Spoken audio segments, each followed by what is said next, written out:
All right, let's talk about Israel Adesanya and the do's and don'ts. First things first, he needs to stop dropping his hands. He has the habit that he throws a jab or a straight, whatever type of punch, and he drops his opposite hand.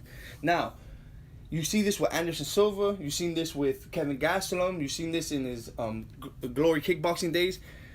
It leaves him exposed with the leading hooks. As you can see with Kevin Gastelum, it was his leading right hook since he's a southpaw, and also with Anderson Silva. But the leading left hooks also work, and bad for Israel Adesanya.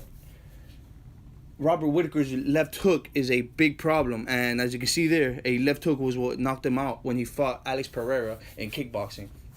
So he has to be careful with that, and you know that Robert Whittaker is going to throw his left hook and he's going to come through right down the middle with a right straight. Now, how is Israel supposed to avoid that? First things first, he has to keep his hands up. Then he has to use his reach. But again, the main thing is he has to keep his hands up. As you can see here, he goes crazy. He drops his right hand, leaves him exposed. Boom, leading left hook.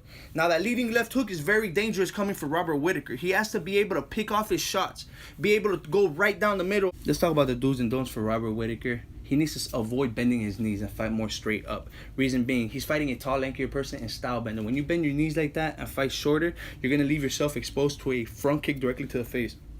Same thing that happened with Anderson Silva against Vitor Belfort. So he got to avoid bending his knees. Another thing that Robert Whittaker needs to avoid is that he leans forward behind his punches. When you lean forward behind your punches like that, you're going to leave yourself exposed to the jabs and straights. And you're fighting a world-class striker like Stylebender. It already happened in a fight before in the welterweight division against another phenomenal striker, Stephen Wonderboy Thompson, which was able to follow up with the jabs and straights right down the middle and go away with a W.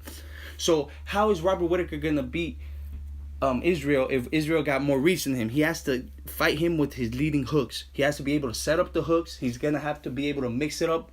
But the leading left hooks is going to be Robert Whittaker's prime weapon, because Israel Adesanya likes to hyperextend his jabbing hand to hold back range, and also he drops his opposite striking hand, so it leaves him exposed. This fight could go either way because, like I said, the big role in this is going to be Israel's jabs, straights, and his front kicks. And as you can see, Robert Whittaker's left hook. This fight could... The double champ does what the fuck he wants. Smoke weed every day.